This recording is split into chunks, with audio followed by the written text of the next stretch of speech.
अन्ततः राजधानी प्रदेश 5 को भालुवाङ लुम्बिनी प्रदेशको भालुवाङमै राजधानी कायम रह्यो। के हो त वास्तविकता, कसरी सङ्घर्ष भए र अहिले अब के हुन्छ? अब यो राजधानी त भयो, नाम पनि भयो, अब यसलाई अझ विकास र द्रुत गतिमा अगाडि बढ्नका लागि के गर्न पर्छ? गजब भयो है। होइन गजब होइन, हुने जुन हुने थियो त्यही भयो। त्यसो हुँदाखेरि गजबै मान्नु पनि परेन होइन, किनभने हुने नै त्यही थियो। मैले अब सुरुदेखि चाहिँ अब केही विमतिहरू थिए, विमतिको सन्दर्भमा पनि मैले सबै अब जस्तो बाँके जिल्लामा सङ्घर्षको थालनी गर्ने साथीहरूलाई पनि बोलाएर अब यो बाँकेमै राजधानी हुनुपर्छ भन्ने चाहिँ त्यति वैज्ञानिक कुरा हुन्न, किनभने यो चाहिँ अब 12वटा जिल्ला छ। 12वटा जिल्ला चाहिँ हाम्रो प्रदेशभित्रका 12वटा जिल्लालाई पाएक पर्ने ठाउँमा राजधानी हुनुपर्छ भन्दाखेरि नै त्यो न्यायोचित माग हुन्छ र त्यसले चाहिँ त्यो सत्य र यथार्थ पनि हो। त्यसो गर्दाखेरि चाहिँ त्यही मागलाई अगाडि बढाएर लिएर जानुपर्छ भनेर भनिसकेपछि 2 पटक आन्दोलन गर्न तयार भएका साथीहरू पछाडि फर्किनुभयो र ल त्यसो भए ठिकै छ, अब भालुवाङसम्म भएन अथवा लमैसम्म सतबरियासम्म भन्ने थियो हाम्रो साथीहरूको। लमै सतबरियासम्म ल भालुवाङसम्म भएन भने चाहिँ हामी सङ्घर्षमा जाने, त्यहाँसम्म राजधानी आयो भने सङ्घर्षमा नजाने भन्ने चाहिँ एउटा अब भित्री सहमति हाम्रो थियो, सहमति थियो। त्यसको कारणले अब पछि चाहिँ अब हामीले राजधानी पाएक पर्ने ठाउँमा भन्यौँ, नाम पनि हामीले किटान गरेनौँ। राजधानी पाएक पर्ने ठाउँमा हुन्छ भनिसकेपछि चाहिँ अब राजधानी अहिले चाहिँ लगभग 12 जिल्लालाई पाएक पर्ने ठाउँमा आयो।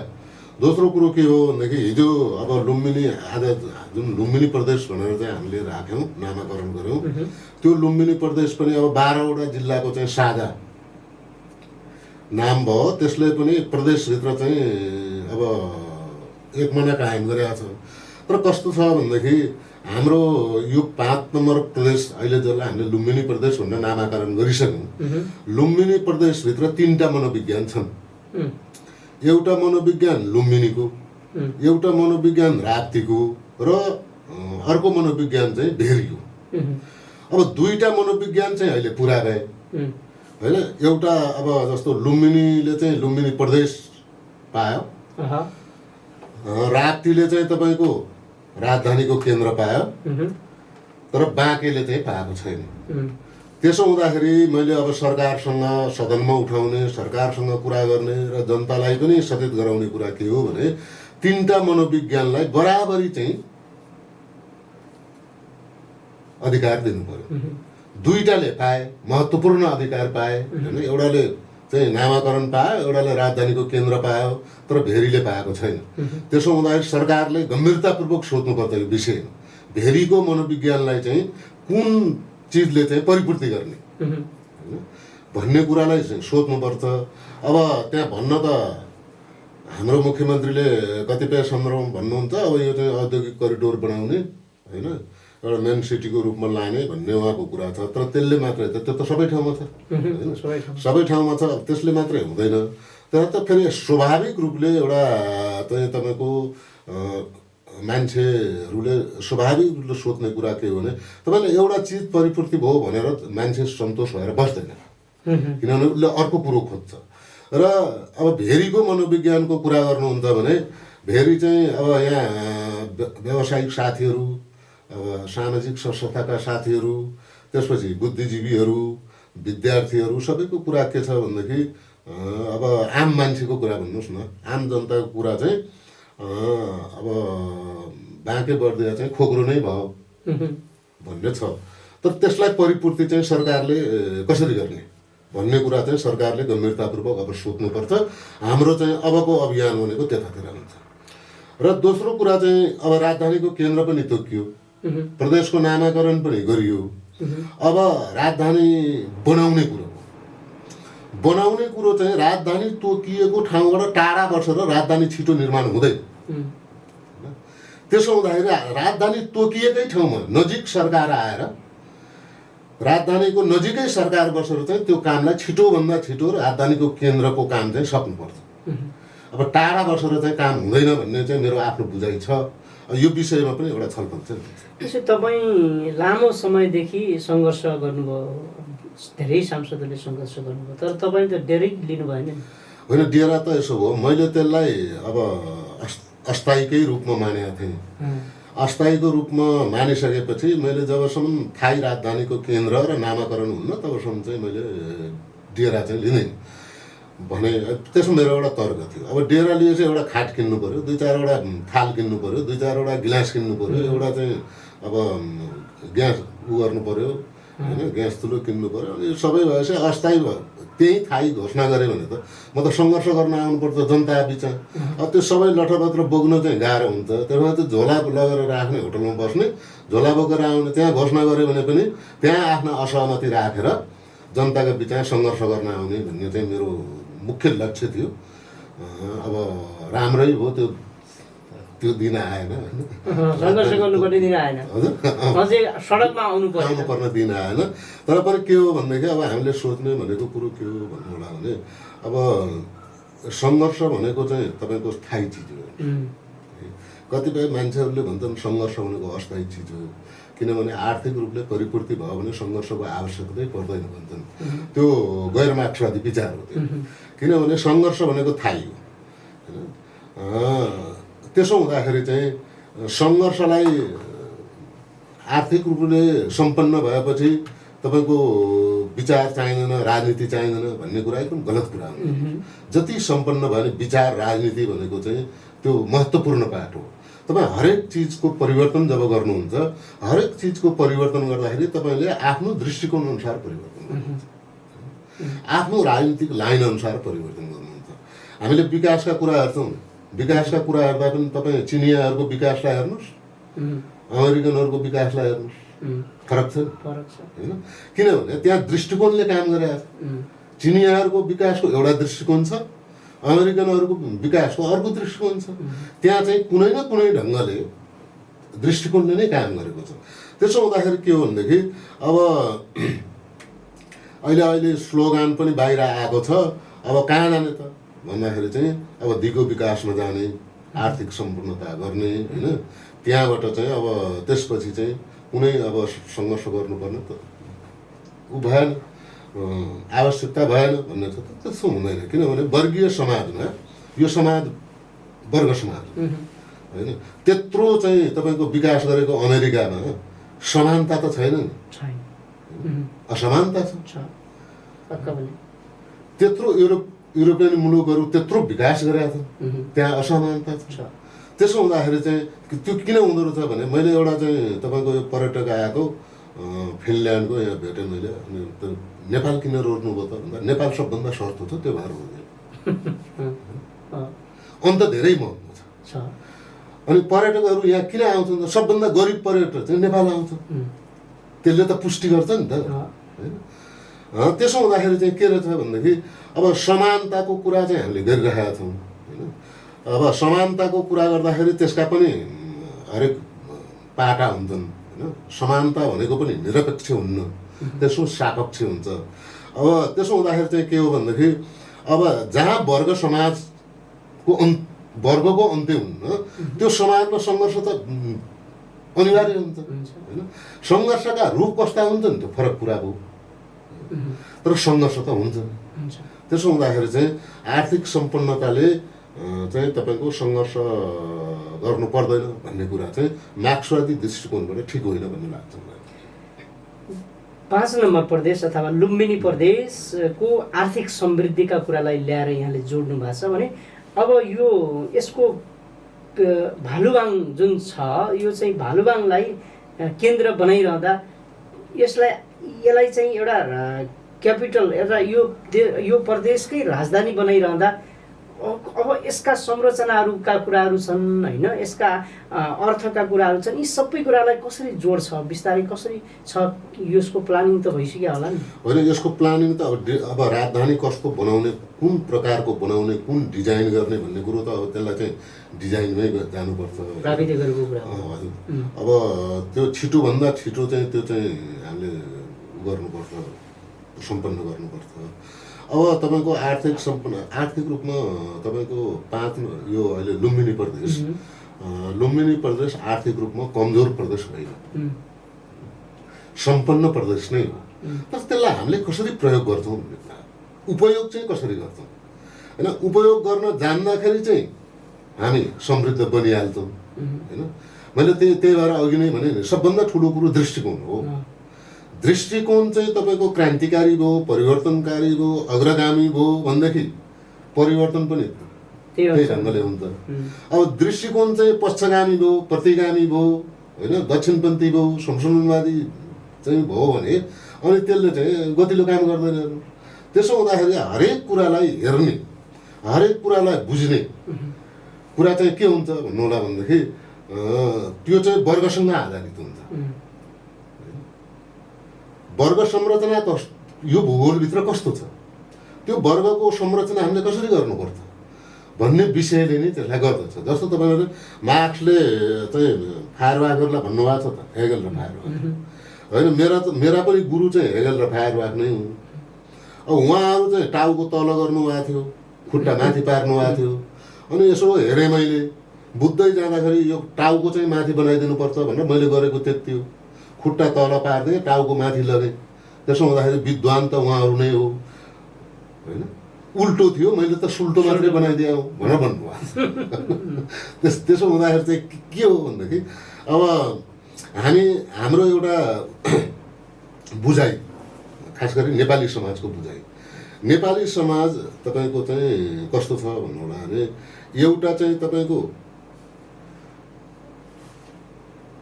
कम्युनिस्ट धारा छ होइन, त्यो पनि जबरजस्त छ। एउटा तपाईँको विकासवादी धारा छ, उसलाई विकास भएपछि केही चाहिँदैन होइन। उसलाई राजनीति, विचार, सङ्गठन होइन, उसलाई केही पनि चाहिँदैन, विकास भए पुग्छ। एउटा त्यो धारा पनि हामी कहाँ जबरजस्त छ। अर्को चाहिँ देशभक्त अथवा राष्ट्रवादी धारा छ, त्यो धारा पनि जबरजस्ती छ। उसलाई अरू केही चाहिँदैन है। उसको कुरो भनेको के हो भनेदेखि देशभक्तिको कुरो हो। एउटा चाहिँ हाम्रो डेमोक्रेटिक अथवा प्रजातन्त्रवादी धारा छ होइन। अब भन्न प्रजातान्त्रिक भने पनि अब व्यवहारमा त हामीले देखेकै छौँ, जे होस् त्यो पनि जबरजस्ती शक्ति छ। तर कम्युनिस्ट पार्टीले, अहिले हाम्रो पार्टीले चाहिँ यो तीनटा धारालाई चाहिँ आफूमा ल्याउन प्रयत्न गर्नुपर्छ। त्यो काम पुरा भएको छैन, त्यो काम हुन सकेको छैन। किनभने प्रजातान्त्रिक धारा आफ्नो ठाउँमा छ, देशभक्ति धारा र विकासवादी धारालाई, त्यो शक्तिलाई आफूसँग नजिक ल्याउनुपर्छ। त्यसो भयो भनेदेखि चाहिँ हामीले अगाडि लान सक्छौँ होइन। अब मैले त पटक पटक भन्ने गरेको छु, यो विकासवादी धारा र देशभक्त राष्ट्रवादी धारा जुन छ, यसलाई चाहिँ हाम्रो पार्टीले आफ्नो नजिक राख्न सक्नुपर्छ। किनभनेदेखि यसका दुइटै कुरा ठिक छ, विकास हुनुपर्छ त्यो पनि ठिक छ, देशभक्तिको धारणा बचाउनुपर्छ यो कुरो पनि ठिक छ। त्यसलाई सापेक्षिक रूपमा हेरेर ल्याउनु पर्यो। त्यो नेतृत्व गर्न चाहिँ हाम्रो पार्टीले सकेका छैन होइन। हाम्रो पार्टी नेतृत्वले त्यसको पनि नेतृत्व गर्नुपर्छ भन्ने ठाउँमा छु म, त्यो बहसमा छु अहिले। भनेपछि अहिले राजधानीकै कुरा गर्दा ठ्याक्कै नेकपाको सिङ्गो सबै सांसदहरूले, चाहे त्यो मानेर होस् चाहे नमानेर होस्, एउटै ठाउँमा भोट आयो र कति सांसदहरू, नेपाली काङ्ग्रेसका निकटका सांसदहरू चाहिँ त्यो दिन उपस्थित हुनु भएन। तपाईँ हेर्नुभयो भने कति चाहिँले खुलेर समर्थन नेपाली काङ्ग्रेसको व्हिप चाहिँ नहाल्ने थियो, तर चाहिँ त्यसको अवहेलना गरे। भनेको मतलब नेपाली काङ्ग्रेसले चाहिँ बुटोललाई नै रोज्या देखियो त। यो के हो, यो कम्युनिस्टले यता गर्दाखेरि काङ्ग्रेसले त्यता गर्नै पर्छ भन्ने जबरजस्त विपक्षमै खडा हुने अथवा त्यस्तो एकले अर्कालाई पटक्कै नगरे जस्तो देखियो। कङ्ग्रेसका सांसदहरू पनि अब उहाँहरूले एउटा फर्मालिटी पुरा गर्नुभयो। अब व्यक्तिगत रूपमा कुरा गर्दाखेरि अब कसैको आँगना राजधानी छ भने आँगनबाट सर्दाखेरि उसलाई त चित्त दुख्ने स्वाभाविक हो। बुटोलका लागि त स्वाभाविक हो, बुटोलका लागि स्वाभाविक हो। तर चाहिँ के सोध्नु पर्थ्यो भने उहाँहरूले पनि सोध्नु भएको छ, यो चाहिँ अस्वाभाविक छ। राजधानी त हाम्रो दैला आयो होइन, तर यो अस्वाभाविक चाहिँ छ भन्ने त उहाँहरूलाई भित्र त लागेकै थियो होला, लागेको थियो जस्तो नै लाग्छ मलाई होइन। तर के भएन भनेदेखि अब यस्तो राजधानी सर्दाखेरि हामी बोलेनौँ भने त बर्बाद हुन्छ भन्ने पनि उहाँहरूलाई लागेका कारणले उहाँहरूले एउटा चाहिँ कर्म पुरा गर्नुभयो त्यो होइन। तर चाहिँ के हो भने भित्री मन त त्यो ठिक छैन भन्ने नै थियो उहाँहरूको पनि होइन। अब नेकपाका सांसदहरूको पनि कुरो त्यही हो होइन। अब त्यहाँ लुम्बिनीसँग सम्बन्धित भएका सांसदहरू अब जुन ढङ्गले चाहिँ अब कतिपय तपाईँको सन्दर्भ अब धेरै कुरा अहिले नगरौँ होइन। कतिपय सन्दर्भमा चाहिँ त्यसैले उहाँहरूलाई चाहिँ अब जिन्दगीभरि दिगो पार्थ्यो होइन। अब त्यो हुन नसक्दाखेरि उहाँहरूलाई पनि भित्र चाहिँ अब चोट पर्नु, हाम्रै पार्टीका सांसदहरूलाई पनि चोट पर्नु अन्यथा मैले मान्दिनँ। तर के भयो भने अब हामीले के गर्थ्यौँ होला भनेर पनि सोध्नु पर्यो नि होइन। पक्का पनि लुम्बिनीकाले त्यसो गरे भनेर सोद्धाखेरि चाहिँ अब राजधानी चाहिँ पाए पर्ने ठाउँमा नआएको भए हामी के गर्थ्यौँ होला त्यहाँबाट पनि सोध्नु पर्यो नि होइन। त्यसो गर्दाखेरि यसलाई पनि द्वन्द्वात्मक रूपमा सोध्नुपर्छ होइन। अब चाहे काङ्ग्रेसका लुम्बिनीमा भएका सांसदहरू उहाँहरूलाई राजधानी सर्दाखेरि चित्त दुख्नु अस्वाभाविक कुरो होइन, त्यो स्वाभाविक कुरो। तर त्यसलाई चाहिँ हाम्रो पार्टीले त अब एउटा साङ्गठनिक हिसाबले राजनीतिक हिसाबले त्यसको हल गर्यो, कङ्ग्रेसले त्यसको हल गर्न सकेन। किनभने हरेक चिजलाई तपाईँको निर्णायक रूपमा भन्ने र सत्य कुरो भन्नलाई चाहिँ आफू पनि सत्यको बाटोमा हुनुपर्छ। त्यो गाह्रो चाहिँ त्यहाँका सांसदहरूलाई मान्नेहरूलाई किन पर्यो भन्नु होला नि। उहाँहरूले के भन्नुभयो भने यो लगभग 3 वर्ष 1 इन्ची सर्दैन राजधानी होइन। अरू त कुरै छोड्नुहोस्, तिनाउ नदीको पुल तर्दैन राजधानीले। उहाँहरूले हामीसँग छलफल गर्दा तपाईँहरूका लागि सार्नै पर्ने भयो भने बाणगङ्गासम्म 4 नम्बरसम्म बाणगङ्गासम्म यहाँसम्म तपाईँहरूका लागि जाने हो, नत्र भने राजधानी यही भनेर बस्नुभएको थियो। त्यो कुरो त उहाँहरूले आफ्ना मतदाता, आफ्ना समर्थक, आफ्ना शुभचिन्तक, उद्योग, व्यवसायी होइन सबलाई भन्नुभएको थियो। हामी छौँ सर्दैन भन्नुभएको थियो है। खोइ त तिमीहरू भनेर त प्रश्न गर्ने भए अब जनताले गरिहाल्छ। तिमीले भने होइन 1 इन्च सर्दैन भने होइन भने अहिले सर्यो त राजधानी भन्ने जुन चिन्ता र भय उहाँहरूलाई हो, त्यो चिन्ता र भयले चाहिँ अलिकता आक्रोश बाहिर लिएर आएको। अब मेरो सन्दर्भमा कुरा गर्नुहुन्छ भने मेरो त सिधा कुरा थियो, बाँकेमा त राजधानी हुन्न भने बाँकेमा राजधानी हुँदैन, 12 जिल्लालाई पाए पर्ने ठाउँ राजधानी बनाउनु पर्छ भनेर मैले त आम जनता मतदाताहरूलाई पनि भनेको थिएँ, पार्टीमा पनि भनेको थिएँ, विपक्षीहरूलाई पनि भनेको थिएँ, सङ्घर्ष गर्न चाहिँ मोर्चा कसेका साथीहरूलाई पनि भनेको थिएँ, तपाईँहरू आन्दोलनबाट फर्किनुहोस्, बाँकी राजधानी हुँदैन। किनभने मेरो स्वार्थ थियो। म पार्टीको पनि मान्छे हो, सांसद पनि। म सांसद भएर हेर्दाखेरि पनि अर्कालाई अन्याय गर्नुपर्छ भन्न त बुझ्नुहुन्न नि। मैले बुझ्नु भएन नि। किनभने हामीलाई न्याय चाहिन्छ भने अरूलाई पनि न्याय चाहिन्छ, हामीलाई नजिक चाहिन्छ भने अरूलाई पनि नजिक चाहिन्छ होइन। त्यस कारणले चाहिँ मैले डगमगाउनु परेन होइन। मलाई बाँकेवासी जनताले गाली गर्ने कुरो पनि भएन, किनभने सुरु भने होइन यो हुँदैन। किनभने हामीलाई पाएक पर्ने ठाउँ चाहिन्छ, हामीलाई चाहिँ न्याय हुनुपर्छ भन्दाखेरि त अरूलाई पनि पाएक पर्ने ठाउँ चाहिन्छ, अरूलाई पनि न्याय दिनुपर्छ, अरूलाई पनि न्याय चाहिन्छ भन्ने कुरा पनि सँगसँगै बुझ्नुपर्छ। त्यसो हुँदाखेरि पूर्वी रुकुम बाँके लिएर आउँदाखेरि परासी पूर्वी रुकुम उही बुटोलको जस्तो हुन्छ। अनि हामीले चाहिँ दह्रो गरी आवाज उठाउन सक्दैनौँ। आवाज उठाइहाल्यौँ भने त्यो सत्य हुँदैन, किनभने यथार्थपरक त छैन नि होइन। अर्को कुरो सँगसँगै के हो भनेदेखि हामी एकात्मक राज्य प्रणालीबाट आएका हौँ। अहिले सङ्घीयता आयो। सङ्घीयता भनेको पुरानै संरचनामा बस्ने होइन, त्यसले नयाँ सहरको चाहिँ विकास गर्ने हो। यो 7वटा प्रदेशमा 6वटा त लगभग पुरानै ठाउँमा बसे, तर त्यो सङ्घीयताको मर्म होइन। त्यो विराटनगर विकास भएको छ, हेटौँडा विकास भएको छ होइन, पोखरा विकास भएको छ होइन, धनगढी विकास भएको छ भने अर्को ठाउँमा लानु पर्यो। त्यसो हुँदा पनि म हाम्रो यो लुम्बिनी प्रदेशको सरकारलाई धन्यवाद पनि दिन चाहन्छु, सांसदहरूलाई पनि दिन, सभामुखलाई पनि दिन चाहन्छु। किनभने यो त पुरानो ठाउँमा बसेन नि बसेन। हो। यो मुख्य चाहिँ सङ्घीयताको मामला चाहिँ यो हो। अब तपाईँ वैचारिक रूपले भन्नुहुन्छ भने यसले के गर्यो भने नयाँ ठाउँ हेऱ्यो।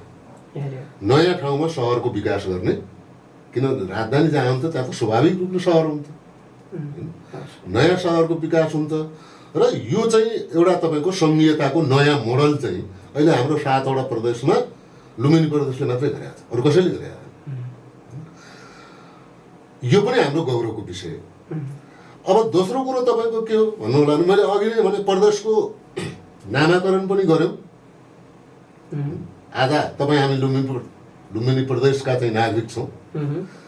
हामीले राजधानीको केन्द्र पनि तोक्यौँ, तर राजधानीको केन्द्रको काम सम्पन्न गर्न राजधानीभन्दा टाढा सरकार बसेर त्यो काम सम्पन्न हुँदैन। राजधानीको नजिक आउनुपर्छ।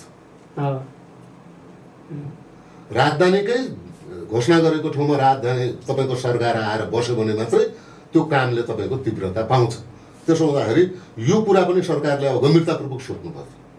छिटोभन्दा छिटो हामीले नयाँ सहरको विकास गर्नुपर्छ, राजधानीको विकास गर्नुपर्छ। त्यो विकास गर्नको लागि सरकार गम्भीर हुनुपर्छ होइन। कहिलेकाहीँ मान्छेले निर्णय गरेर चुप लाएर बस्दिन्छ नि, निर्णय गरेर चुप लाएर बस्नु पाइँदैन। निर्णय गरेपछि कार्यान्वयन गर्न जानुपर्छ। त्यसो हुँदाखेरि चाहिँ अबको हाम्रो बहस छलफल यतातिर चाहिँ बढी केन्द्रित हुन्छ भन्ने लाग्छ। अब बुटोलमा ठुलो आन्दोलन भयो। आन्दोलनमा नेकपाका कतिले नेकपा छोडे भन्ने हल्ला पनि बाहिर आयो। विष्णु पौडेललाई निकै ठुलो धक्का पुग्ने हो कि चुनावमा? अर्को के ठान्नुहुन्छ, के विश्लेषण गर्नुहुन्छ? होइन, धक्का कसैलाई नै पुग्दैन। किन पुग्दैन भने तपाईँको रुकुमका जनता पनि त नेकपा छन्, छैन? बाँकेका जनता पनि नेकपाका छन्, बर्दियाका जनता पनि नेकपा छन्। त्यसो हुँदाखेरि त्यहाँ परे जित्ने र हार्ने भन्ने कुरा तपाईँको चाहिँ यस्ता चिजले निर्णय गर्दैन। जित्ने र हार्ने भनेको दुई तिनवटा कुराले निर्णय गर्छ। एउटा कुरो, तपाईँ जितेर गएपछि तपाईँले सडक बिर्सिनु भयो कि बिर्सिनु भएन, त्यसले निर्धारण गर्छ। दोस्रो कुरो, जितेर गइसकेपछि तपाईँले वर्ग फेर्नु भयो कि फेर्नु भएन, त्यसले निर्धारण गर्छ। तेस्रो कुरो, तपाईँले सकेको जति जनताको पक्षमा काम गर्नुभयो कि भएन, त्यसले निर्धारण गर्छ। अब संसदभित्रै पनि त केही सांसदहरूले फ्लोर क्रस गर्छु भनेर भन्नुभएको थियो, गर्नु भएन।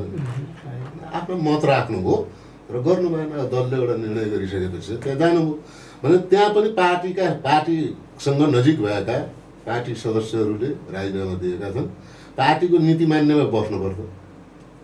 उहाँलाई लाग्यो अब हाम्रो व्यापार अब कतिपयको साँच्चीकै भन्नुहुन्छ भने अब मान्छेलाई केही मान्छेलाई यो मध्यम वर्गको तल्लो वर्गको मान्छेलाई केही असर परेको छैन होइन। जो अलिक उठ्या छ नि, आकाश छुन लागेको हो, त्यो वर्गलाई यसले चोट पारेकै छ, चोट पारेकै छ। अब त्यो मैले यति वर्गको कुरा गर्दा मैले धेरै अरू शब्दहरू त्यहाँ प्रयोग नगरौँ होइन। यति चाहिँ केही न केही चोट पारेको छ, तर त्यो सानो हिस्सा हो, ठुलो हिस्सा होइन। जनता भनेको त ठुलो हिस्सा हो नि होइन। तपाईँ नेतृत्वमा बस्नुभयो, तपाईँले धेरै थोरै, मैले अघि अब समानताको कुरा निरपेक्ष हुन्न भने नि त, सापेक्षिक रूपमा तपाईँले धेरै न थोरै सबैको मनोविज्ञान मिलाइदिनु भयो भने त्यसले राम्रो काम गर्छ। हामीलाई भन्दा त लुम्बिनीका साथीहरूलाई नजिक छ नि, अहिले पनि नजिक छ होइन, अन्याय भएको छैन। अब धेरै थोरै हामी अलिकति सर्यौँ, त्यति हो। अब दाङवासीहरूले अलिकति चाहिँ त्यसको सुविधा बढी लिने भयो होइन। त दाङवासीलाई पनि मेरो अनुरोध के छ भनेदेखि लुम्बिनीको जस्तै दम्म चाहिँ दाङवासीले नदेखाओस् भन्ने छ मलाई होइन। त्यहाँ दाङको नेतृत्व गर्ने नेतृत्वदायी अङ्गले, त्यहाँका बासिन्दाले, त्यहाँका जनताले होइन। किन भन्नु होला भनेदेखि हामी जब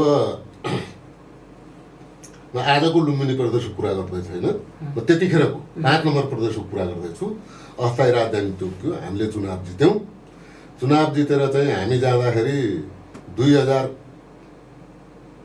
पाइने कोठा हामी गइसकेपछि 5,000 हामी 1,800 दिन्छौँ भन्नु पर्थ्यो नि कति राम्रो हुन्थ्यो राम्रो हुन्थ्यो नि ल 1,800 दिएन 2,000 को 2,500 भन्नु ठिक हुन्थ्यो नि 2,000 को 5,000 त ठिक होइन यति प्रचार गर्यो यति मान्छे आउँछन् यतिजना सांसद आउँछन् यतिजना कर्मचारी आउँछन् यति चाहिँ पुलिस आउँछ होइन यति चाहिँ सशस्त्र आउँछ त्यसो हुँदाखेरि अब डेरा भाडा वात त बढाउनु पर्छ भन्ने समयको प्रचार गर्यो त्यसले गर्दा दाङवासीले त्यो नगरोस् भन्ने चाहिँ म अपिल पनि गर्न चाहन्छु तपाईँको रेडियो मार्फत होइन मैले केही साथीहरूलाई त भनेको छु किनभने सत्ता र शक्ति भनेको मान्छेलाई अहङ्कारी बनाउने चिज हो धेरै ठुलो अहङ्कारी बनाउँछ अनि देख्नु भएको छ नि पार्टीभित्र अहिले हाम्रो पनि त्यो के हो भने यो चिजै यस्तो त्यसो हुँदा यसबाट बिरलै मान्छेहरू बच्छन् बिरलै मान्छे बच्छन् इन्दिरा गान्धी जस्तो एउटा पुँजीवादी विचार लिएर हिँडेको मान्छे तपाईँको चाहिँ प्रधानमन्त्रीबाट हटेपछि एउटा पनि नोकर नराखिकन बसिनु मैले इन्दिरा गान्धी राम्रो क्रान्तिकारी भने होइन नि तर पुँजीवादी चेतनाले पनि त त्यो कुरो त गर्दो रहेछ नि त आफ्नै परिवारहरू बस्यो तपाईँहरूलाई थाहा छ जवाहरलाल नेहरू प्रधानमन्त्री भए जवाहरलाल नेहरू प्रधानमन्त्री भए जवाहरलाल नेहरूको कार्यालयमा काम गर्ने सचिव उपसचिव सहसचिवहरूका छोराहरू कारमा स्कुल जाने जवाहरलाल नेहरूका छोराहरू चाहिँ तपाईँको चाहिँ टाँगामा जाने एक दिन जवाहरलाल नेहरूलाई प्रश्न गरे केटाकेटीले के हो बा तपाईँका कर्मचारी चाहिँ गाडीमा जान्छन् राम्रो कारमा जान्छन् हामी चाहिँ टाँगामा भनेपछि हो यही ठिक छ तिमीहरूले कुरा बुझेन भनेर जवाहरलाल नेहरूले भने कुरो के हो भने यिनी सधैँ भइराख्छन् 20 वर्ष 30 वर्ष यिनले जागिर खान्छन् जागिर खाएपछि पेन्सन लिन्छन् म त 5 वर्ष भयो तेरो भाउ त 5 वर्ष हो होइन 5 वर्षपछि त केही पनि छैन पेन्सन पनि छैन केही पनि छैन त्यसो हुँदा म 5 वर्ष प्रधानमन्त्री हुँदा त तिमीहरू कारमा जालाऊ म त्यहाँबाट हटेपछि त फेरि टाँगा जाने अनि त्यो अहिले किन जान्छ यही ठिक छ नि बाबु प्रधानमन्त्री हुँदा बडा कारमा आउँथे अहिले टाँगा आए भन्ने किन बनाउँछौ तिमीहरूलाई झन् डोमिनेसन हुन्छ त्यसले भने यही टाँगामा जाओ भनेपछि उनीहरू टाँगामै पर्नु जान्छ हामी समयको अन्ततिर आइपुग्यौँ आइपिजी दसैँ सुरु भएको छ कोभिड बढिरहेछ यो बेलामा जनतालाई के भन्न चाहन्छ होइन म आम बाँकेवासी जनतालाई के आह्वान गर्न चाहन्छु भने अब भिड त्यसै पनि बढ्छ